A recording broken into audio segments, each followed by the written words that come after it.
Hello everybody, I'm Card Dreamer and I'm coming at you on behalf of D-Class and all things D-Class related, which means we're not the bottom of the barrel, but you gotta dig down deep for us.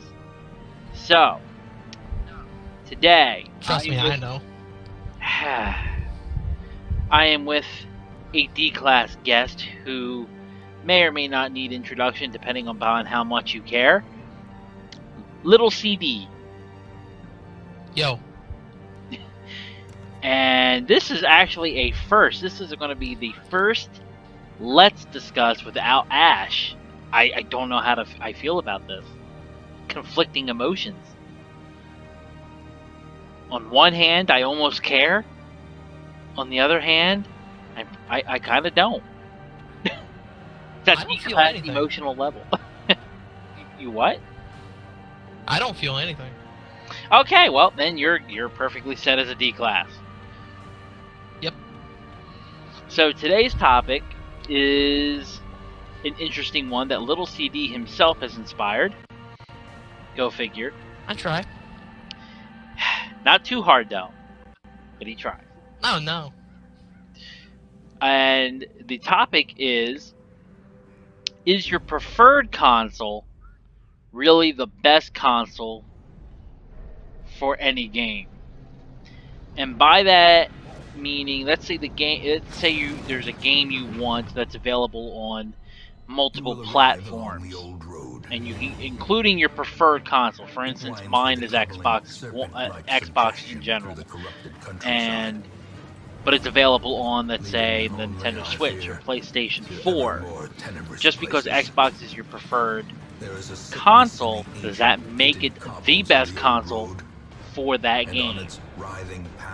And so, let's give it a little background. The game that sparked this conversation was one that Little CD had brought to my attention. Yeah, it's the Darkest Dungeon. And why don't you tell us what is the Darkest Dungeon? The Darkest Dungeon is you could argue whether it's like a simplistic RPG or a slightly more complicated one, or you can also say it's like an RPG and turn-based strategy mixed together. And you basically control a team of 4, and you go through these dungeons. And your goal is to work your way up to the Darkest Dungeon. But anyways, you go through these dungeons with a certain quest in mind, whether exploring or killing everything. And it's kind of difficult. Your party matters, and where you have your party members are important as well. And it can be very difficult. It also has a Dark Souls feel to it. And yeah, if you play Dark Souls, that should really sum up the difficulty. Okay. And now, let's start. What is your preferred gaming console? What do you prefer to play? What is your favorite one out of the ones that you own? Xbox. What system did you buy Darkest Dungeon on? The Switch. Okay, so tell everybody as to... Here's where I thought it's interesting, because when he showed me this game, I immediately looked to see if it was on Xbox. And I saw that it was coming out on Xbox, actually for pre-order as of tomorrow, the February the 21st. And I just thought it was interesting that he bought it on the Switch. So why don't you tell people why did you choose the Switch over Xbox? Aside from the fact that you already told me you didn't know it was coming on Xbox, but you told me that doesn't really count. That's not fair. Okay, if you knew it was coming on Xbox, would you have bought it on the Xbox? Actually, it's hard to say, because I think hindsight works against this one, because I have already played it on the Switch. I really like it. I think I would prefer it on the Switch if I didn't get it already. Okay, but why? This is the thing that I found the most interesting. Why do you prefer it? Why do you prefer it on the Switch? Even though Xbox is the preferred console, why do you prefer it on Switch? Well, one, I have a multicolor switch, so I have the red and the blue Joy-Cons, and I personally think that takes some of the stress away when playing it, especially as difficult as a game as it is, and frustrating. I think having the bright multicolor Joy-Con kind of helps reduce the stress and the frustration, and I also like to think of it as like it's a Nintendo console, and it's always been family friendly or geared towards family. Some games are exceptions, like Bayonetta and The Darkest Dungeon. That too. But in general, their consoles have always been for like the family and Mario. That's one of the biggest things Nintendo has is Mario. So it's kind of, if you have a character, like a display of all the characters that are based around Nintendo or Nintendo consoles, it's kind of weird putting Darkest Dungeon characters next to Mario, but it kind of reminds you how chillaxed the console is supposed to be. This is D-Class. We don't use these fancy slang terms like chillax. I'm sorry. Okay. No, just don't ever. No, never again. That's E-Class. I'm sorry. That's right. Yes, that is total Ebonics class. You're right. How relaxed and cool the console is, and I think it just takes away some of it. The stress and frustration and the rage. See, I find that interesting. So you're actually using the Joy-Cons. Like, are you playing it on the actual, like, the handheld aspect of the Switch, or are you playing it on your TV? Oh, it depends if my battery starts dying. Okay. So you use usually your portable tablet part of the Switch. Yes. Interesting. So you actually prefer this not only with the aesthetics of the red and blue, you prefer it as a handheld title. Oh, I mean that's nice. I can also, that's one of the pros of it. I can just bring it wherever I want if I really want to. Interesting. I feel like that's a good game to bring along. So why is red and blue, like, what about the red and blue Joy-Cons? What about it is making it ease your stress? Because, and it's ironic because I have the red and blue Joy-Cons for the Switch, and that's only because GameStop messed up. I actually paid and purchased for the gray ones. It's on my receipt as the gray ones because I didn't want the red and blue. I thought they were ugly, but they gave me the wrong one, and I didn't catch it right away. But... But so I'm curious, like, but why is that aesthetically calming to you? Well, one, it's bright color. It's not like it's dark red or blue. I'm looking at it right now.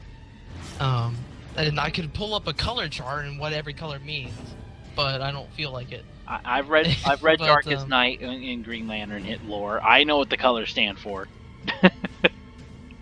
May not be the right colors, but I know it. It's like a calming blue and a non-aggressive red, especially when they're put together. Interesting, because red's for rage and anger. But okay. But it's not like a deep red. I'm sorry, we can get into color theory some other time. Well, no, and I think it was more to represent Mario's clothing than anything anyway. But maybe that too, and maybe it is Mario. Maybe I'm holding Mario in my hand and he's telling me not to stress. Sure. I'm not crazy. Oh, yeah, you are. But, see, and I find that interesting. So, you find just the look of the Xbox, what, like too professional, so it's more stressful, reminds you that this is like the hardcore gamer's console, so you feel you need to do better? Well, if you look on it, Xbox has always been a competitor for PS4 and vice versa, and there's always large titles that have been dropped on these consoles, and there's always like competitions around it. I mean, I could be just ignorant and not know if there's any competitions based off of Nintendo consoles, but there's always like huge competitions around Xbox and PS4, and I feel like Nintendo is just its own separate thing. It's like, yeah, just we're out here, we're cool, We're not like the others. We're more relaxed and laid back about everything. Well, to be fair, that has also hurt Nintendo's reputation with a couple of their things, but point taken. Exactly. So, I mean, I also have a dark colored controller and a dark colored Xbox. I mean, so they're black. And... What are you trying to say? I'm trying to say if maybe my Xbox is white. No. It's Gotcha. not soothing. It feels like it's more a professional feel. So, more serious. So if you had the money and you went out and bought one of the other variant controllers for the Xbox One, would that alleviate some of the quote unquote stress? Like, let's say you went out and bought the lava red or the oceanette blue, or there's a gray one with green highlights, or there's even that new limited edition Sea of Thieves controller, which I don't even care about that game, but I want that freaking controller. It's awesome looking. But so if you had one of those, or I have the Gears of War 4 controller, or God Just Mess has two of the Halo 5 controllers, both Halo 5 controllers. Like, something like that would alleviate tension because it's a theme and reminds you of more fun things rather than just sleek black. Well, possibly, but now I'm also thinking about like the whole setup of the Xbox. So you have your controller and your console; they're separate. They're not a one-piece thing like the Switch is. So there's a whole setup where you gotta turn on. This is gonna sound maybe a little petty, but I'm gonna explain a little bit. You gotta turn on your Xbox. You gotta turn on your TV and everything, and you gotta start up the game. And let's say you want to quit, you have to go through the whole process of trying to pause it, and you gotta save, or you gotta find a reasonable spot to stop. And then at the end, if you're just done playing, you gotta turn off everything. Where the Switch, I feel like it's more ready, as in like if you just need a break, you can just break whenever you want. Because I like the Switch how forgiving it is when picking up where you left off. Like, you don't even have to save. You can just not necessarily turn off your Switch. You can just press the power button and the screen will switch off and you can just leave it. I feel like it's more forgiving on your time, and if you're being frustrated, it's not telling you that you get more frustrated but finish. It's more like you can take a break if you want. And you realize the Xbox One has the same feature, right? If you just turn it off or hit the home button and don't quit the program, you're still in the game, right? I'm sorry, I did not know that, but... Okay, so what you're just saying is now the whole point is valid. Okay, well, this is discussion. I want your opinion, okay? I'm done. No, you're the one who prompted this whole thing because I found it intriguing. I never thought about I haven't thought about the look of a console the same way you're doing it. Like, yes, I have the Star Wars R2-D2 Xbox 360. Not because it's relaxing, but it's just freaking R2-D2. And it's awesome. The fact that I can push a on button and it makes the R2 sounds. The fact that it's customized to look like R2's torso is awesome to me. But if I'm picking general consoles, like I said, I wanted the black and gray Switch. My Xbox One is the black one. My Wii U is black. I mean, if I could have, I would have bought a black Wii, but they didn't exist back when the Wii first came out. I mean, I like the black consoles. I've looked at the Xbox One S, the white ones, and I think they are fugly pieces of crap. Well, that is rude. Nah. It's okay, they're white. I mean, my PS3, black. My PlayStation 2, black. I preferred the black GameCube, although now I don't have any. But I mean, just black. Not that I can't enjoy other colors. My original Nintendo DS was black and red, but it was a dark red. So I just find it interesting that you look at it for aesthetic, for stress, for relaxing. I don't think about it that way. I like my Gears of War controller. I mean, sure, and I'm careful with it because it's Gears of War and it's awesome, and it's not black. It's gray with blues and some black.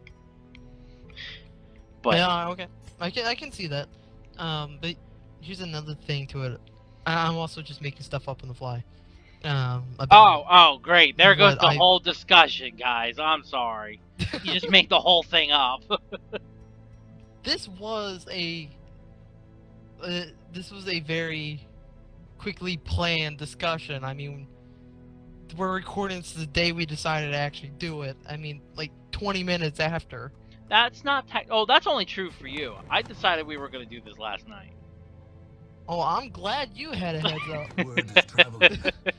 Anyways, one of us has to plan. Anyways, I also, one of my favorite things about the Switch, it always has been, is taking the Joy-Cons off the tablet. The tablet. And I like how small they are and how they fit in your hand. I know some people actually don't like that because they get cramps. No, I don't like them. That's why I went out and bought, and ironically I showed it to you, I bought a Pro Gaming controller for the Switch, which ironically is black. We're so creative. Right? Well, it was Zelda. I just got the Zelda themed one because I bought Breath of the Wild when I bought the Switch, but... Okay, black theme ones are different. If it's just straight up black, no. But I don't like the Joy. So do you use the Joy-Cons with the little tiny controller? Yes, I actually am. I now am feeling like I'm one of the few people that don't have a problem with that. And I actually really like it. It's one of my favorite features. To be fair, I haven't really tried it like that, but to me, the Joy-Cons just feel too small. Okay, well, I want to go into why the Joy-Cons make it nicer. Especially, you know how... Well, like, this discussion is not about Nintendo controllers versus Xbox controllers. Well, I'm telling you how it makes the Darkest Dungeon better. Okay, as long as we tie it into there. Okay. Well, you didn't give me the chance. Anyways. Apparently. People have always raged, and they've like thrown their controllers or smashed it or something. You can't really do that with Joy-Cons. You have the freedom to punching to the Joy-Con in your hand and not do damage. I feel like, if anything, it's more relaxing. It gives you movement, which you also need to release some of the stress when playing a game. So I have that freedom to do that. And I think, since I'm not huddling my arms, or like, well, huddling your arms. That's a good one. I'm sorry, I guess my hands have to be in the same place when holding a controller. And that, to me, like, restricts me. And it's weird to explain. Well, wait, can you don't have to have the Joy-Cons connected to anything for them to be functional? No. You use them like Wii remotes? Yes. Okay, no, I can see kind of what you're talking about there. Okay. The freedom of being able to relax your arms and muscles or however you want. Yes. Okay, I can see that. That's fair. So, okay, let me ask this. So, a different aspect of, or a difference between the Xbox or PlayStation versus the Switch is that PlayStation and Xbox have achievements, whereas the Switch said, we don't need that. Now, but do you find the lack of achievements for the game, do you feel like achievements sometimes make playing a game a daunting task rather than fun. So, do you find that not worrying about achievements when you play Darkest Dungeon makes it more fun or allows you to have more fun with it? Do you find that in and of itself to be less stress? Okay, well, personally, now that you bring it up, actually, I feel like that does bring less stress into it because I'm kind of like you in a way, where if I really like the game and I really like, let's say, the Darkest Dungeon, I would like to go for the achievements. But as stressful as the game is, though, I've almost 100%ed Dark Souls, to be fair, I think it's more fun just to play the game and not worry about achievements. And because then you gotta stress out about how to like manage everything to like be more efficient with getting your achievements, where it's you restrict yourself when playing. And this gets into another area. Is oh wow, it depends whether you really enjoy going for achievements or not. So well, Ash and I have already done that discussion video, but exactly, we're not trying to talk about achievements in general. I'm just asking for like per se in this game. Do you find that there are times not having achievements adds to your freedom to enjoy the game for what it is? Yes, because especially let's say an open world game like Skyrim, there's tons of quests and there's achievements for doing that. The hunt for these things without let's say using an internet guide saying this is what you have to do, this is where you have to go to get them. Just exploring the game for yourself is probably the best part about it. If you have to worry about achievements, that really restricts how you explore, and it restricts how you look at things, what you can discover, and I think that hinders like the fun of it. So having a stressful game in a more relaxed environment, I think makes it more fun and easier to play. Okay, no, that's fair, and without shredding too much of the discussion Ash and I did with the achievements, I mean, it also depends on the achievement list. There are achievement lists that can add to a game. Most recently, we just did Beyond Eyes, which I know you didn't like, weirdo. I think she should walk faster. That's the.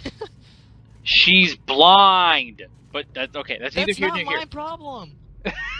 I think you missed the point of the game, but that's neither here nor there.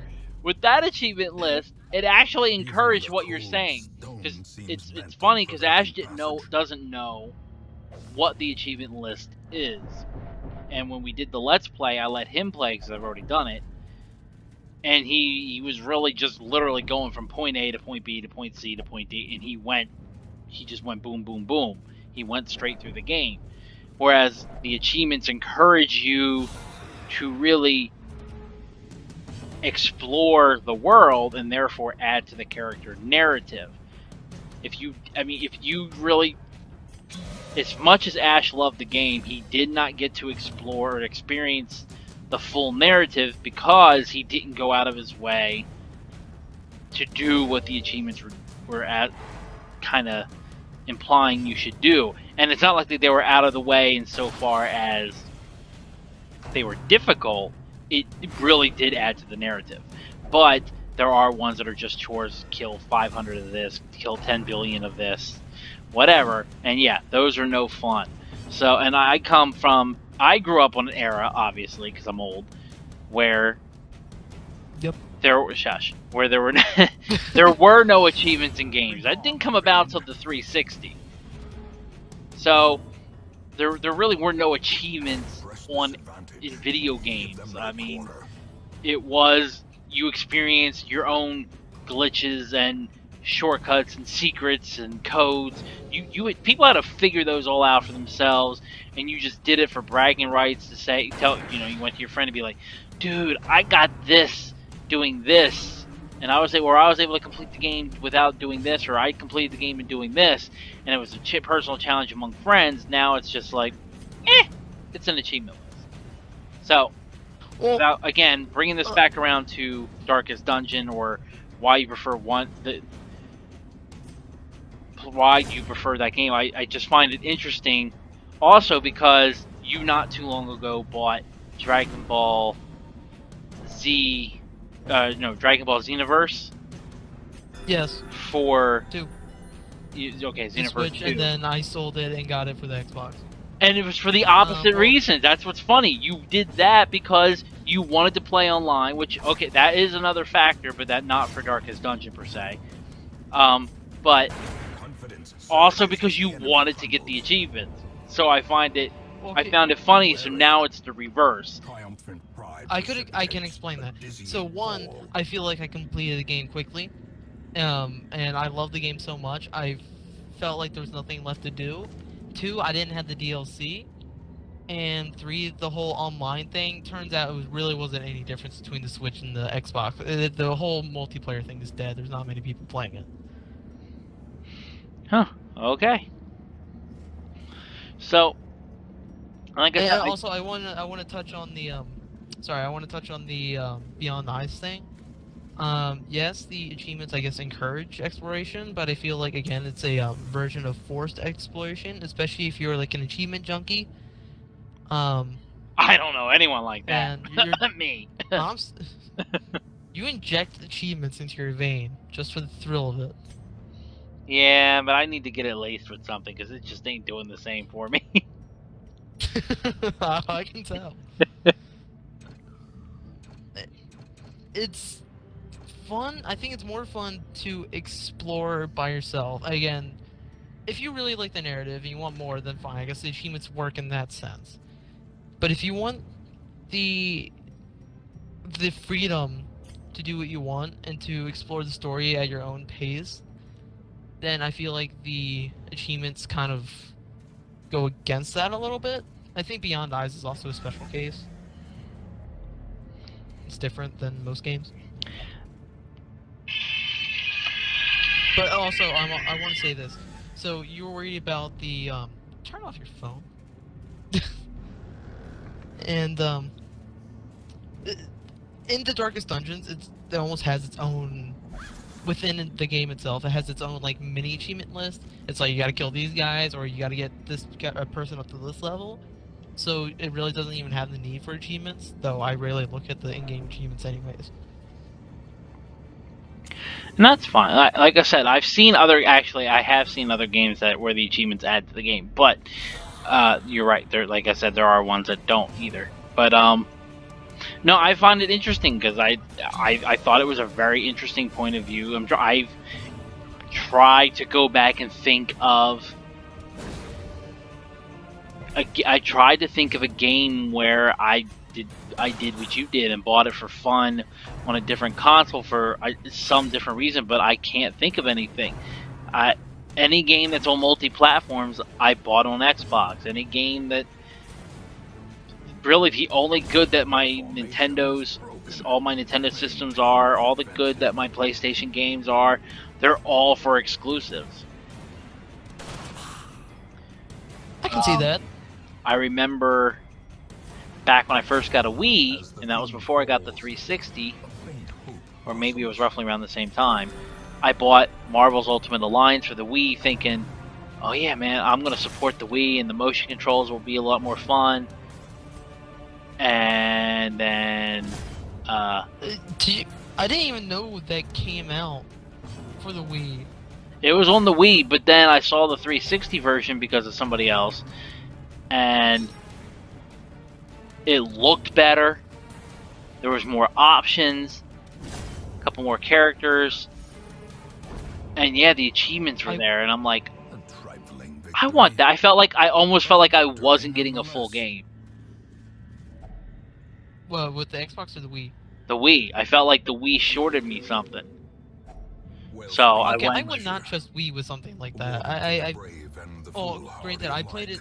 I just now heard of it being on the Wii, but I played it on the Xbox, and I just don't see another way to play it.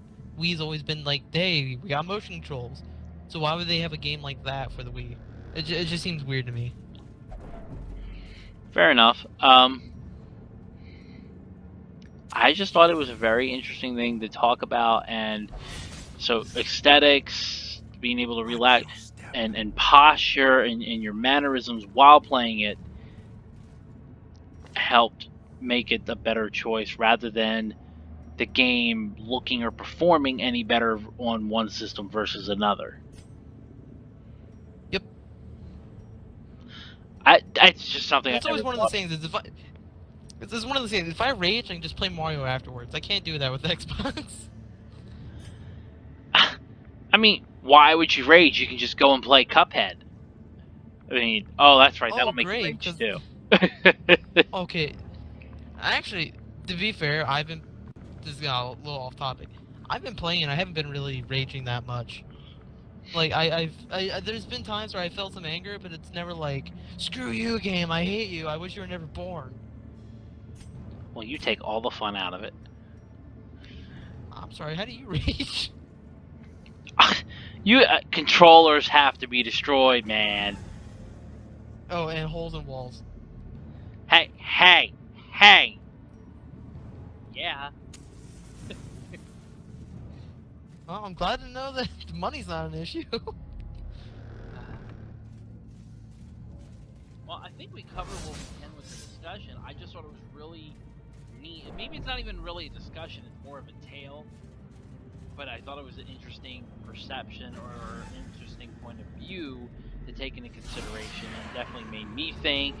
I actually talked to Ash and another viewer who's really into our channel, talked to them about it, and they seemed to kind of intrigued, were curious, so thought we'd do this video. It's good to have you on as a guest and get more variety in people as well, so that was really interesting. I actually like that, and something I'll definitely think about. So I think we're going to wrap this up. I'm going to call this a win because I made you think for once. No. So alright, so for those who are listening and watching, leave your comments down below. Do you have any examples along the lines of little CDs? Is there something that you bought for a different console as opposed to your console of choice because you just found it was a better experience for you personally? Or do you always buy for your preferred console more like I do because you never thought about it before? You never know. Maybe your Xbox controller is causing you to hate your video games.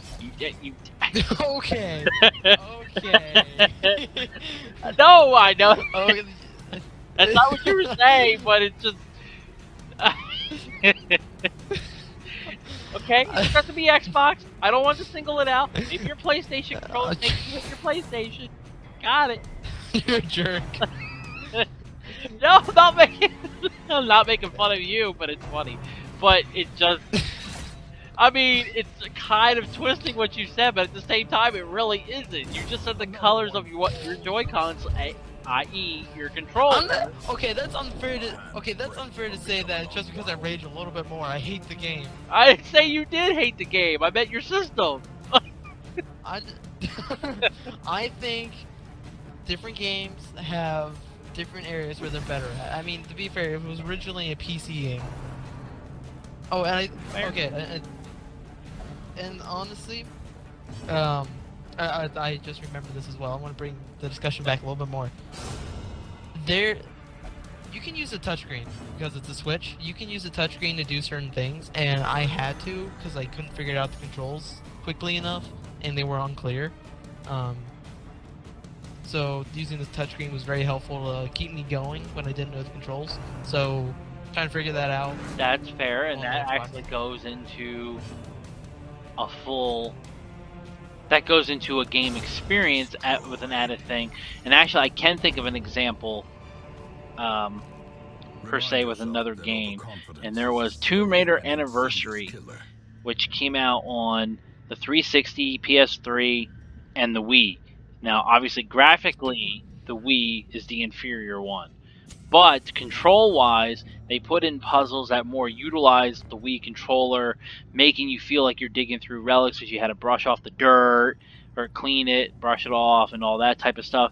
Things that were a little more intuitive. There were things with the flashlight, things that you could only do with the Wiimote that you could not do with a regular standard controller. So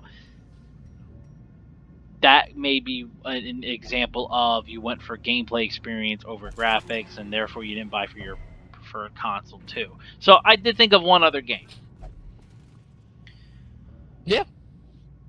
So you lucked out. So having said all that, that's leave your comments down below if you have any game like that. Do you think Little CD is just a wackadoodle, or Sometimes. yeah, or does he have a valid point? Did you ever? Is there something that you've ever never really thought about, and now you're going, well, holy crap, Little CD has a point. I got to think about this now. Do I really want the game on this system, or do I hate my system now because that's a black controller or that's a white controller? That's what I'm saying. I know. It's also a matter of, do I want my arms at my side? Do I want to play with them above my head, or am I okay with them resting at my stomach on the standard controller? I get it. Sometimes I do that. I have one arm behind my head and the other just laying by my side. It's fun. I can't argue that. That would be pretty relaxing, honestly. Actually, I really can't argue that. So that's a valid point. So I'm Card Dreamer. That other D-class guy.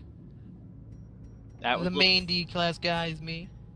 I'm pretty sure the main D-class guy is Asch, but okay. You're more like but I D-class more entertainment. But till next time, we'll see you later.